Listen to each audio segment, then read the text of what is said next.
My thought is, like, if we talk about reflection, we are currently in a civil war. The title of your book suggests we're in a civil war.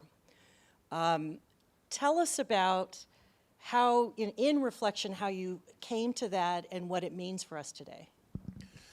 So, I had a omitted part from my own bios that Aimee came to work with me in 2013, and one of the first things she says is, "You should write a book." And so, I don't know if it was intended that was a way to get me out of the office for a year, but that is in fact what happened, and that is kind of what set me on the road to writing the first book. And so that New Press published Brown is the New White, and so we had really tried to, and then we came of age. Many of us came and say, the formative experience for me was the Rainbow Coalition, the Jackson presidential campaigns, which tangibly connected contemporary electoral politics to the civil rights movement.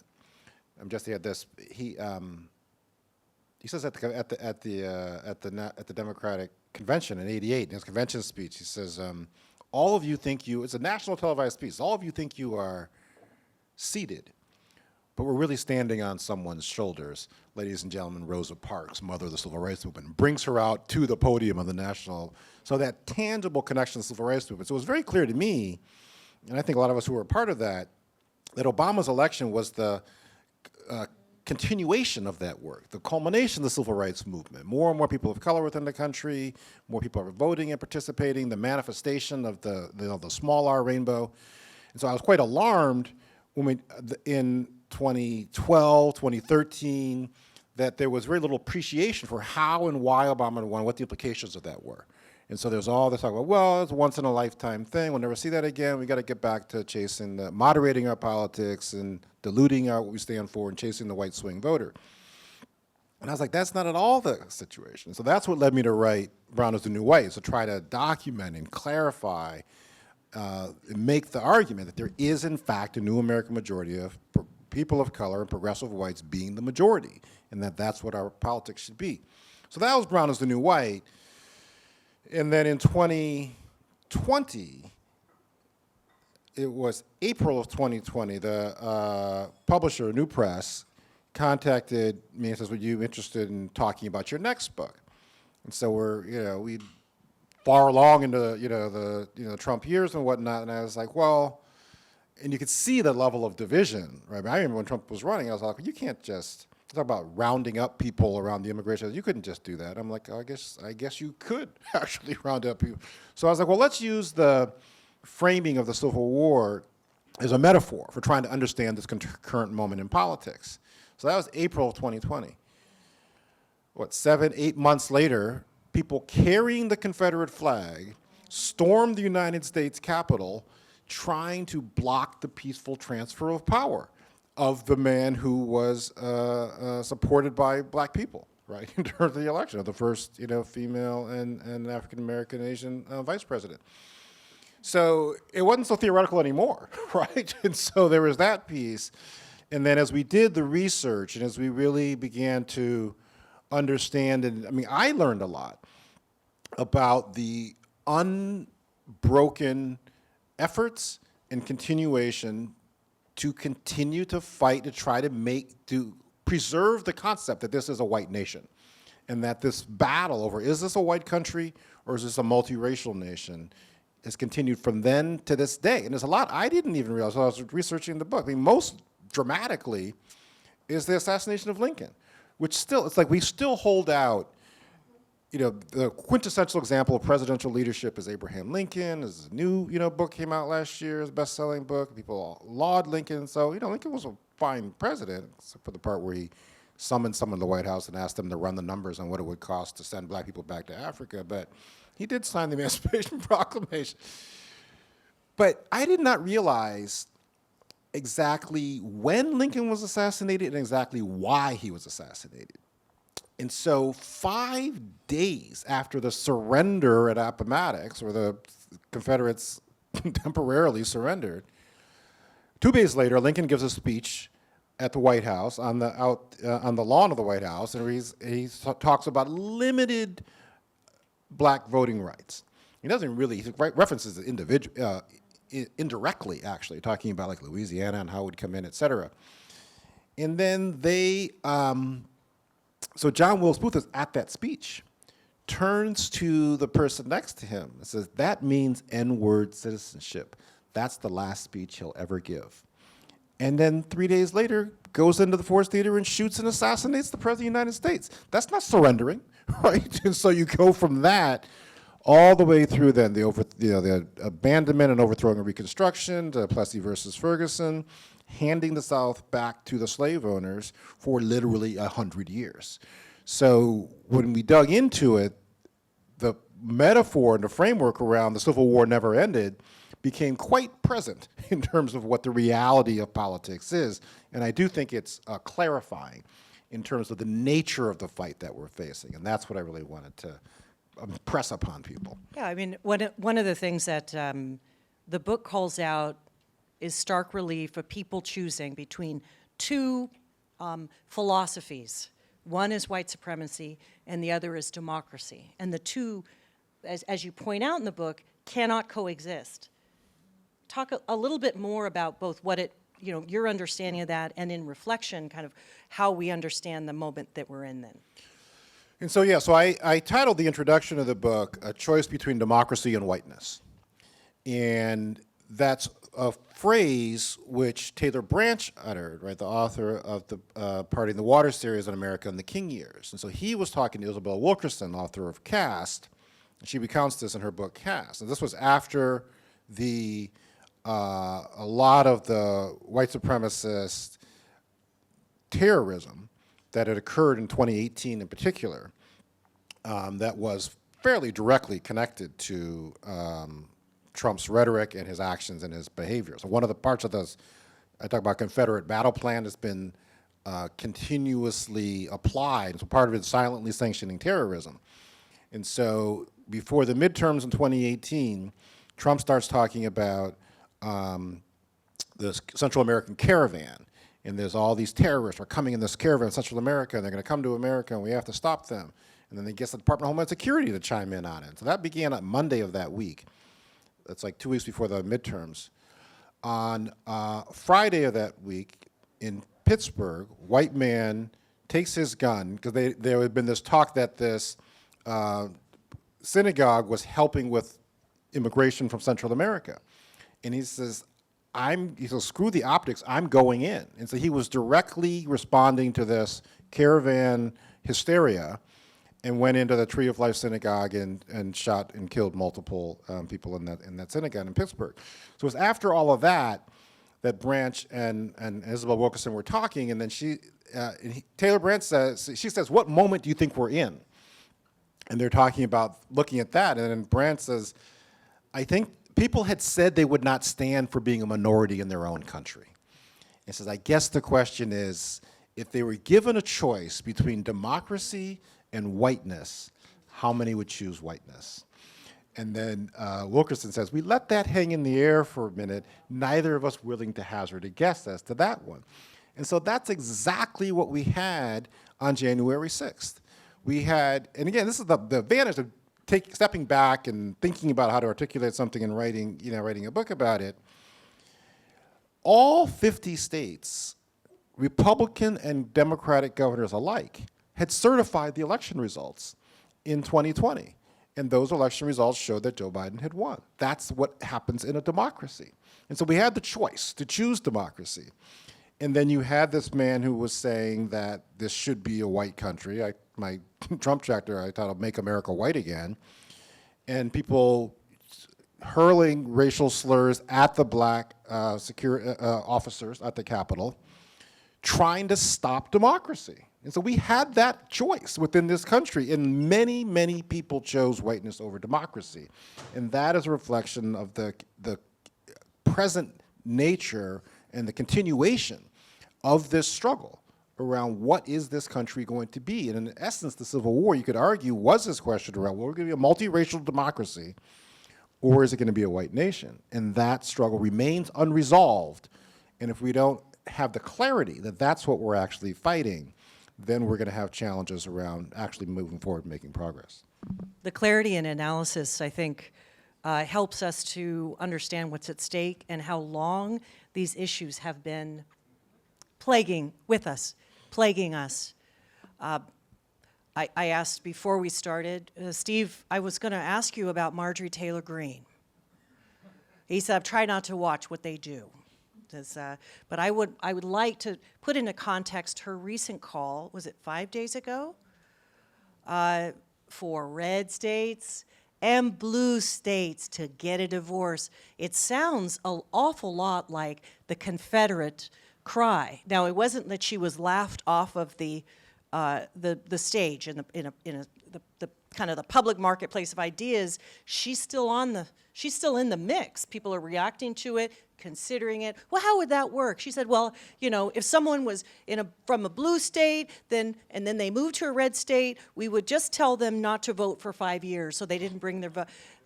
And we listen underneath that. There's taking away people's full citizenship rights. There's, suggesting, as in the Civil War, that we break up the states. And so how do you understand actors like her and people like that in the context of understanding where we're at and where we came from? Well, it's the continuity of the concept that we should separate, and that frankly, that there should not be any higher power basically telling people that this is not a white country, and that anybody who wants this to be a white country should not have to answer to anybody who is has a different view.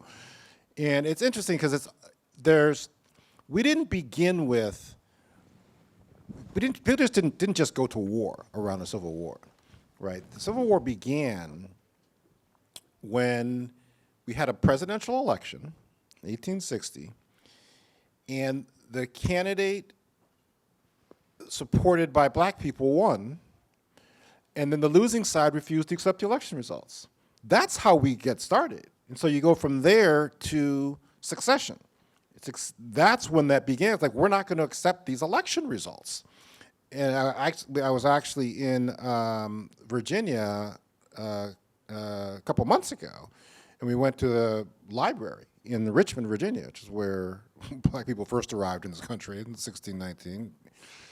And they have the newspapers. They were showing these papers, and I was all like, do you have I just spent 2 years writing a book on the Civil War. Do you have the papers from the Civil War time? And they did. They had the actual Richmond papers from the 1860s, after the 1860 election.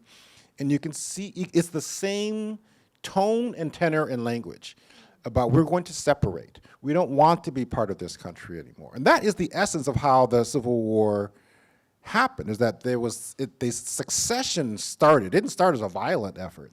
And then as it began to play itself out, then you had the violently resisting the federal government. But this notion that we're not part of the same country, and that's the conclusion of the book. In the epilogue, I talk about a new social contract, because we are not all parties to the same social contract in this country right now. And so this is the whole Marjorie Taylor Greene piece. They do not subscribe to the same Constitution, to the same set of legal or even moral laws that bind us together. And then I try to make the point that the current social contract is a series of compromises with white supremacists. And so whatever we could actually get through, starting with the Declaration of Independence. And so Jefferson wanted to put condemnation of the slave trade in there, but the slave states made him take it out. And the earlier drafts exist, and you can actually see them where he actually talks about it. Well, he was also busy owning people himself. Well, yes, the world is full of contradictions. Yes, the world is full. The world is full of contradictions, but part of that social contract is for us to accept the story about who we are, is to accept that that was somehow okay. Oh yes, there's the It's the beginning of the twistedness. complexion. Yes, the complexity of the whole situation. But this is what's the effect. So even somebody who owned human beings, who raped human beings, was not accepted by them, right? Because he said, "Oh, well, they should condemn slavery." And so this is also part of, I think, what's relevant to us today, particularly at this moment. I'm trying to get my arguments organized and to lay this piece out, but we're in a very dangerous moment in terms of understanding race and white supremacy in this country in the context of the 2024 presidential election, where you have two leaders from the state that led secession, South Carolina, people of color, running primarily on the thesis that, see, I'm a person of color, so racism doesn't exist. And so this is a very insidious reality that we're actually facing. And so it's the complexity of the, on our side, people like Jefferson, but on their side, they have these people of color who they lift up to then excuse the level of white supremacy and oppression of people of color. When I hear you talk, I think about the title of your book, How to End the Civil War. I often lay down at night and think about how do we defeat, it's not just the people politically, how do we defeat the idea and the structures in which white supremacy exists? And I just want to say you, your wife, Susan, had a whole, really, lifetime, decades of a strategy to defeat, or to end the Civil War, defeat white supremacist structures and to sort of birth a new multiracial democracy in your way. So I just think for this audience, what would be very helpful in reflection is, what were the lessons learned? What do we need to do to defeat the, to start turning the page? And how do we go from feeling powerless over sort of something that has run like a through line over 150 years in this country to turn to something new? Yeah, so thank you for bringing that up. And I think that kind of back to what we were saying at the beginning around this being a moment of reflection. I really want to be in partnership and communication and collaboration with everybody to step back and reflect on it, right? And so I'm, very clearly at this juncture in my life trying to make my way forward now, in terms of reflecting on what Susan and I had built and done over 30 years, and then seeing what was consequential of that, and then thinking about, the next period ahead. And so, and then we have done a lot of this work with other folks over the years. So I do think that we all, obviously for me personally, this is a moment of reflecting on what has been done and what has been consequential about it. But I think for all of us, I would really appreciate everybody's, both in this discussion, but also going forward in general. And so I didn't even really realize until I had finished the book, and then I was kind of talking to people about, moving it forward, that, so the whole second half of the book is how we win.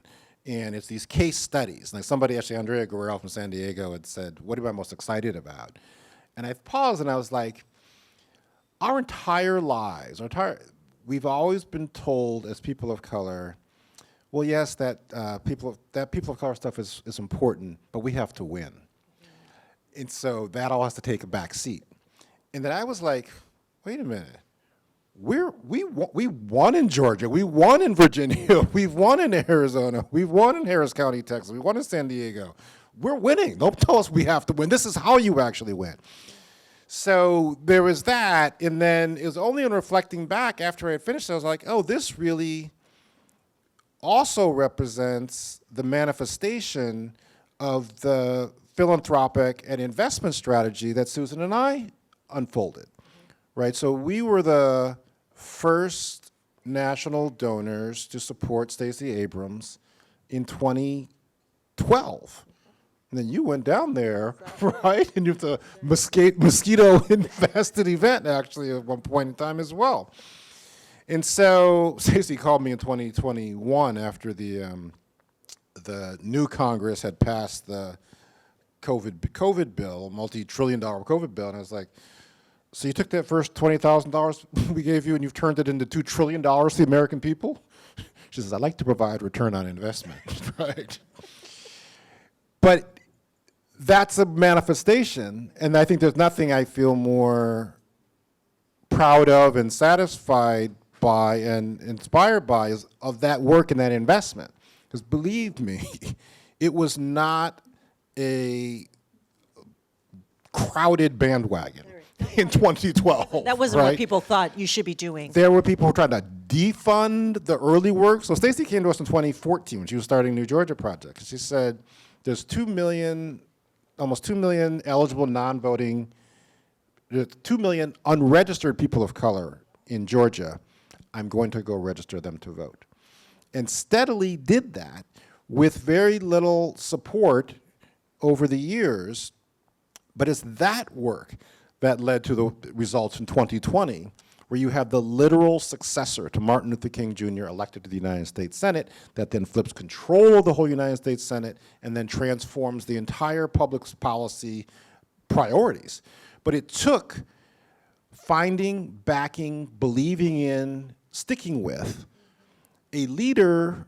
One of the best things that Isabel Wilkerson talks about in Caste, which I think is one of the most important lessons I think I would commend to philanthropists, is the notion of what leadership looks like.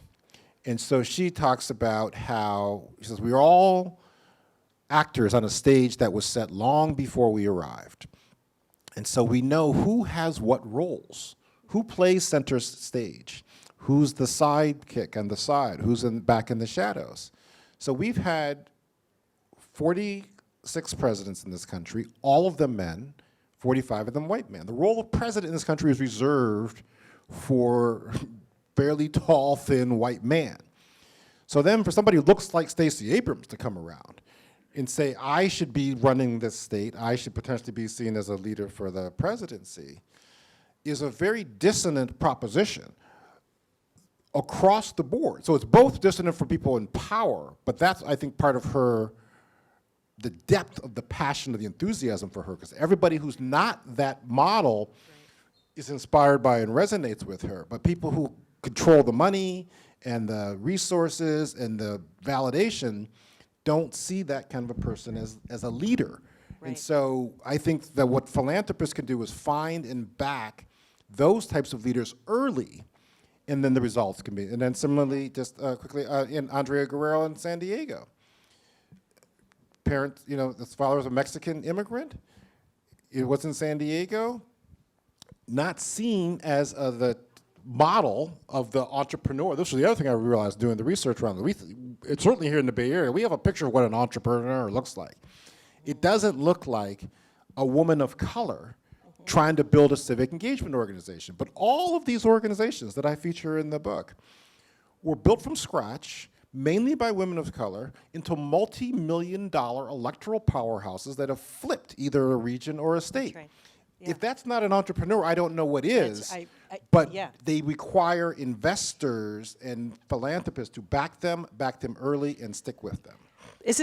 It's an incredible note for us to end our conversation on, and I hope that you can appreciate how profound the work has been in this phase over decades, and the opportunity for us. And I want to thank you, Steve, for your work, your continued leadership, and your perspective in this space, leading in this space. I want to thank the Black Freedom Fund as well for your work and leadership. We'll take you have a little bit of Q. Okay, good. You can sift through. When I came out with the first book, we did a event at the Commonwealth Club, and they had questions from the audience, and it was with me and Stacey Abrams, and then Stacey was like throwing some questions out and whatnot. Yeah. Let me just say that would happen here, of course. This is a good one, and this is the first one, so thank you, whomever wrote this. What are we getting wrong about our response to the threat of this day? Collectively, as racial equity, racial justice funders and donors, and what does this moment ask of us? And it's related to what you were just talking about. Right, so it's very much related, and I do want to also reference back, right? And then maybe people could help us distribute it too. So I don't know if everybody knows, but I want to thank people who have been supportive of me. But right, so Susan passed in December, and we've been doing this work for 32 years together, and so I'm reflecting on all of it and where we go forward. So Susan was one of the least known, but also most effective philanthropists, certainly around racial justice within the country. So she created the Susan Sandler Fund at the Sandler Foundation. She wrote a Medium post. It was on the 4th anniversary of her diagnosis of getting brain cancer. And so she was talking about the Susan Sandler Fund and its strategic approach. And so in terms of what we get wrong, what she very explicitly states, which I think is, I would say, the main thing that I think philanthropy writ large gets wrong, is that the way to bring about change is not to try to change the minds of the people in power. It's to try to change the people in power. And that so much of philanthropy is about position papers and studies and research, and this is what will actually lead towards people rethinking their positions. So it's both changing the people in power, but also then threatening to change the people in power. So Virginia in 2018, and then 2019, flipped the state legislature. No, I'm sorry, they didn't flip. They made big gains in the state legislature, and then from that led the state legislature to switch from not doing Medicaid expansion to doing expansion, which brought 400,000 people better access to health care. But I thought they had flipped the legislature. That's how they did it. But then I actually remember looking at the numbers as the Trump. So she says, no, we didn't flip it, but we picked up so many seats running on that issue that it scared everybody else. Yeah. And so it changed the public policy in Virginia because they were able to mobilize and manifest the new American majority's power at the polls, which is a different thing than doing multiple studies and trying to educate the people, et cetera. So that, I would say, is the primary issue in terms of what people get wrong, is that it's about power far, far more than persuasion. And that actually informs the way we think about building black political power. We might have an idea of what that looks like, but that has to evolve as well. All right, let's go to the next question. How do we build a multiracial democracy without becoming one of those, I don't see race? I like how you put that in quotes, so I could do that. I don't see race societies that blind to colorism or the ways that anti-blackness plays a role even among people of color. Interesting, great question. Well, somewhat tying together these two points is I think that what we now know in terms of electoral trends is that there's been a historical piece that if you're too strong about black equality in particular and people of color in general, then you're going to lose support of white people. And so it's a very fundamental belief within certainly the white consultants who drive and control most of progressive, politics and even social change. But we now know that from Obama to, Stacey to Warnock to all these different elections, that there are white people who will vote for, not only who are white people who will vote for people of color, there are white people who want to support people of color. And so, and that I would argue, I think the evidence shows that the way to actually maximize the participation of whites in a multiracial coalition is to both challenge and inspire them to stand for racial justice. And in essence, I would argue that we put the question to white America, to all of America, around, do you want a black president? And they had the highest level of white participation than you've actually had in many years. So I think that being explicit around this choice, around whiteness or multiracial democracy, imposing that as a stark choice, that I believe, and I think the evidence shows this, is what will attract people to and build the largest coalition. I'm going to, ask it in a different way, which is that we have, the candidate who ran against Reverend Warnock for the Senate seat in Georgia. We have the former governor of South Carolina, both people of color who, particularly in Nikki Haley's case, has most recently, she had a moment in the sun where she removed this Confederate flag from the state legislative house after this terrible white supremacist murder. Reluctantly. But now mimics some of the anti-black and anti-immigrant language. Are we weakened as a movement by not, how do we move forward when you do have, it's a small group of people of color who embrace these kind of ideals, and how do we not get, well, the in run around? I do think both of these elections really showed clarified these points, is that black people in particular are not going to be confused.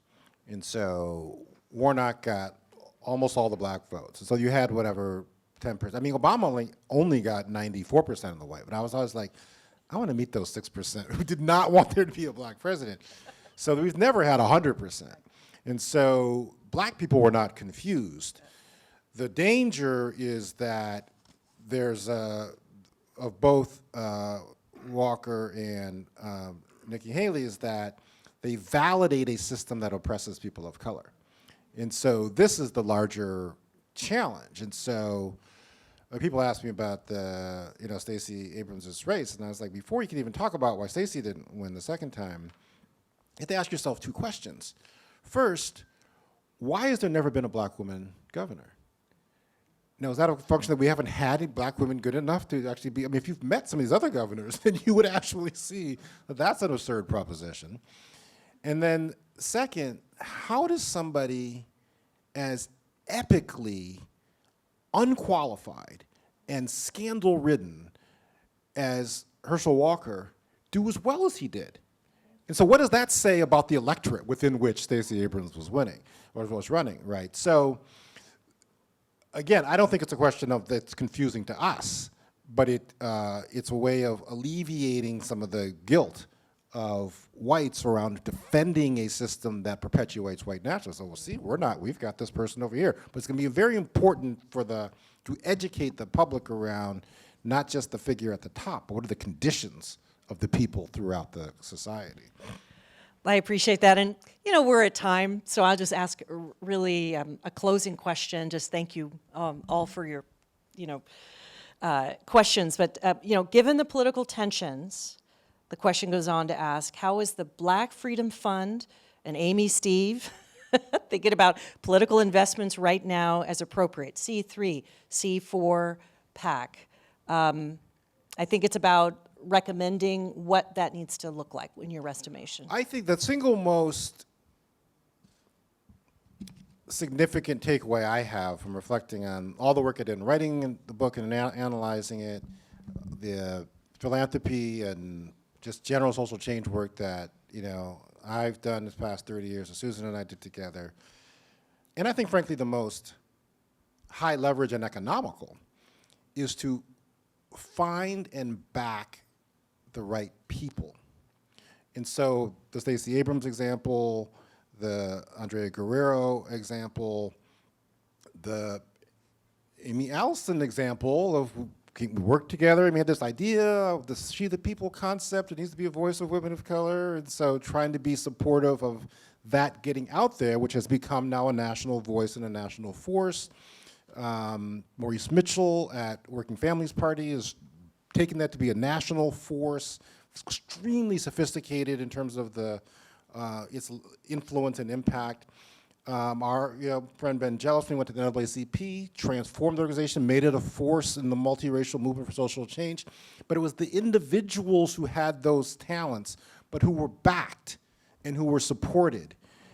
And then it's also a far more cost-effective way to bring about big change. If you can get behind the people who can get into these institutions and transform them, that to me, I think has been my biggest takeaway of what I've done these past 30 years and what I want to do in this next period. Maybe I could even say, because tomorrow is my dad's 91st birthday. So maybe I could say the next 30 years. Yeah, you could say the next 30 years. A round of applause for Steve, the next 30 years, the vision.